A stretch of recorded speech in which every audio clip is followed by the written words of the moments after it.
Yo, what is going on, guys? Welcome back to another video. So last night was absolutely insane in the National Hockey League. When looking at it, we had a couple game twos. My New York Islanders, historic choke, first ever blown 3-goal lead in the goddamn playoffs. Austin Matthews put the Maple Leafs on his back for a win.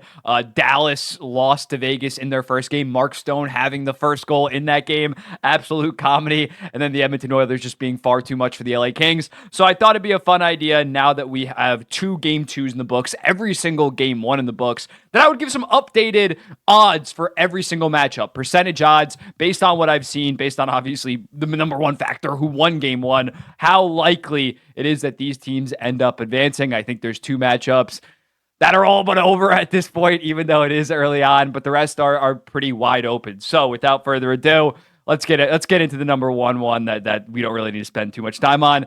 Islanders and Hurricanes. I am going to be going with 94% for the Hurricanes and 6% for my New York Islanders. They had to get it last night. It's just so demoralizing what ended up happening. You go up 3-0, and I don't even think the Islanders were far outplaying the Hurricanes to get that 3-0 lead. Carolina was just throwing on a decent amount of low danger chances. Meanwhile, the Islanders got net front a couple times and converted on their chances. And then beyond that, once they went up 3-0, it was all Carolina. They absolutely swamped us, and we blew it with 2 minutes to go. It was a disgrace. But for the last 30 minutes of that game, Carolina was just an onslaught. Shots were 12-4 in the second period, 17-1 in the third period. Carolina's just a far better team, and I thought maybe if we won that game, we would have a chance, but just watching the way that Carolina dominated us in those final 30 minutes, on top of the fact that Varley, it's not his fault by any means, but we're going to need Sorokin to potentially just go on a historic run in this series to even have a chance. So I'm going to put it at 6%. Again, it's only 2-0. Could we win both at UBS and make this a series? It's possible. Very unlikely, though. We're going to need Sorokin to legit have 4 games above a .930 save percentage. I think even if he plays a .915, .920, with the amount of volume that Carolina's throwing on net compared to us having goddamn 12, 14 shots in a game, he's going to have to be fantastic. This series is sadly probably over. Next up, Winnipeg versus Colorado. I picked Colorado in this series, but I can admit it definitely is in Winnipeg's favor right now. I'm going to go 55% chance for the Winnipeg Jets and a 45% chance for the Colorado Avalanche. I'm not going to change my pick. I still think that Colorado has a very good chance to win this series, as long as they can get somewhat decent goaltending. I think Colorado, from an offensive standpoint, was the far more dangerous team in that game 1. They came out absolutely flying. I think they had like 8 out of the first 9 shots on goal in that series. I think that they are a more offensively talented and a faster team than the Winnipeg Jets. It's going to come down to goaltending, and honestly, their defense score played a little bit below average. So if Anunin, if Provestov can come in, I think I just botched that name, or even Georgiev, if they can provide solid goaltending, I think Carolina can and probably will win this in 7 games. But if you're Winnipeg, the game plan is pretty straightforward. Just keep Colorado in front of you, slow them down somehow in the neutral zone. You don't have to be goddamn the Devils of the late 90s, early 2000s in terms of defensively, but have some type of game plan to slow down their top line, keep everything in front of Connor Hellebuck, and you should be able to do the rest from there. I think Winnipeg knows what they have to do. Colorado, there's far more uncertainty considering just how bad Georgiev has been, and the fact that Anunin is still sick right now. He has to go in game 2. Definitely by game 3, he's going to be the guy. So I think Winnipeg definitely has the advantage considering they have home ice and are up 1-0. But this series is far from gone, and I think Colorado is 4 decent, not even good, 4 decent goalie performances away from winning this series. Next up, Edmonton versus the LA Kings. I'm going with the Oilers, 81%. LA Kings, 19%. They're just far too much. When they're top, they're big 4 or 5, let's call it, McDavid, Draisaitl, Hyman, Nugent-Hopkins, and Bouchard are cooking offensively like they did last night. LA's not going to stand a chance. They're not going to stand a chance. Is that going to be the case every single game in the series? No, I still think LA probably wins 1, maybe 2 games in this series, but it wasn't even like a Georgiev 7-goal, like Cam Talbot played bad. I thought Cam Talbot played okay. Edmonton had 5 expected goals, 5.1 expected goals in that game. They were absolutely flying. So when looking at it, unless LA's depth, which I think they do have some forward depth, can match that level from the Edmonton Oilers, you look at a guy like Pierre-Luc Dubois at 27% expected goals percentage. Fiala, who I'm very high on, didn't play good as well last night, only 32%. they're going to need to get some depth scoring, considering Edmonton is a little bit heavy in their top six. If that can happen, then maybe LA can make this a series. But right now, Stuart Skinner, even 892 save percentage last night, 33 out of 37 shots. If he continues to play like that, Edmonton's going to win this in 5 or 6 games. It's not going to be that close like we all predicted. I don't think really anybody predicted Edmonton to lose this series. So 81% right now, even after game one, I think is valid for the Edmonton Oilers. Next up, the other Metro lopsided matchup. Rangers, 91% for me. Capitals, 9%, even with it only being one game. You look at it tonight, it looks like this series is probably going to de facto end.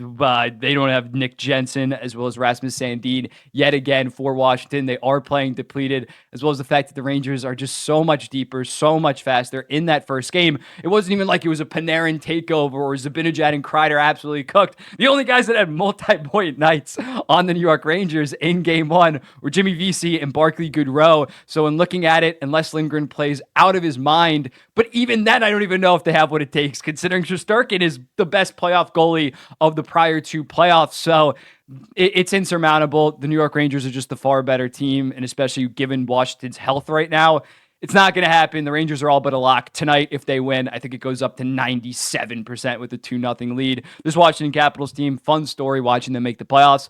But they're not close to the New York Rangers level, similarly to my New York Islanders with the Carolina Hurricanes. Florida, Battle of Florida, Panthers versus Lightning. I'm going to go 73% chance for the Florida Panthers after taking game one, 27% chance to the Lightning. I definitely think the Panthers didn't dominate in game one, but they took care of business. They outshot the Tampa Bay Lightning 28-19. The expected goals battle, 4.37 to 3.06. I think Florida's top 6, especially Reinhart and Barkov, outplayed Tampa's top 6 in terms of 5-on-5. When looking at Barkov and Reinhart, I don't even think it was like defensively they were that good. It was just in terms of keeping the puck in the Tampa Bay zone. Sometimes the best defense is a good offense. You look at some guys that have fantastic defensive numbers, not Barkov and Reinhart. They are fantastic in their own zones. But sometimes just keeping it in your own zone, possessing the puck, is going to lead to low scoring chances for the other team. So in looking at Florida, yeah, I think they're going to take care of business here unless they start committing really stupid penalties. Tampa did get a power play goal late from Steven Stamkos when they were on the 6-on-4 with the empty net pulled. As long as they can stay off the power play, I don't see Tampa Bay keeping up with the Florida Panthers. We saw it. I've talked about it at depth with them not having Sergachev. That next defenseman can't really step up. They don't have that number 2 guy to really be able to cover all of Florida's goddamn depth, and that was on full display. Unless Vasilevsky goes crazy in the series, Florida probably in 6 games, I would say, right now. Next up, Vegas Golden Knights, Dallas Stars. I'm going to go Knights 51%, Dallas Stars 49. Game one, it sucks that they lost it. When looking at it, just a really horrible goaltending first period from Jake Ottinger, allows 3 goals on 8 shots. Beyond that, I think the Stars were the better team.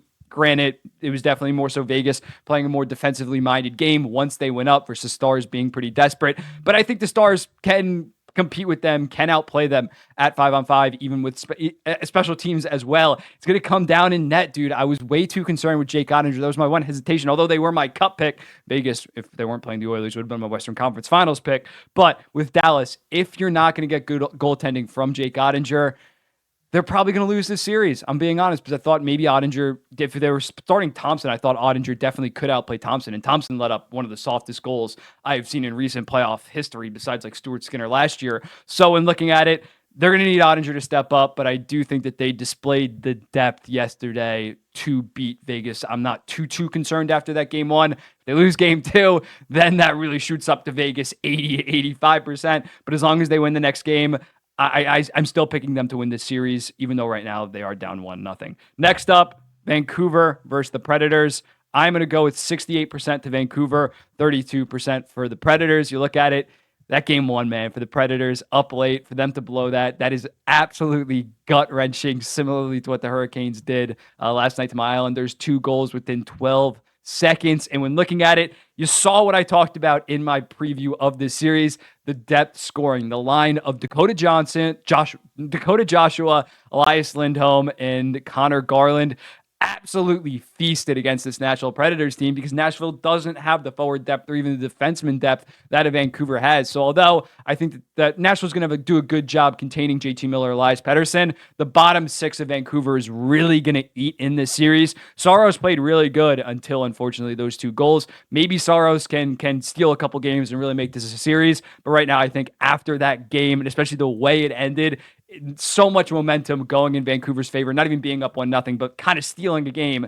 I think it's Vancouver's series. They're definitely in the driver's seat. I give them a 68% chance. And then lastly, the Boston Bruins and the Toronto Maple Leafs tied at 1 apiece. I'm going to go with the Bruins at 55%, Leafs at 45%.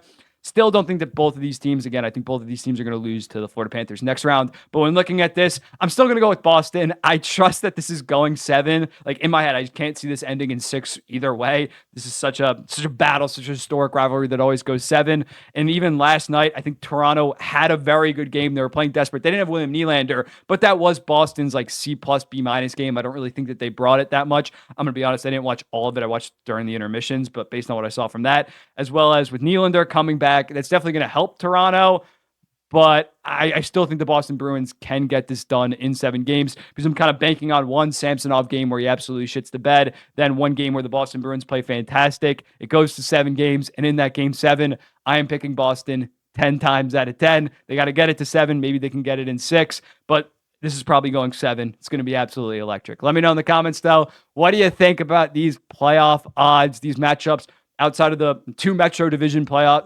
matchups that we thought were going to be pretty shit, looked to be pretty interesting. Maybe the Edmonton Oilers, LA Kings might only go 4 or 5, but the rest have been very intriguing. Let me know in the comments, what do you think? And I'll be seeing you in the next one.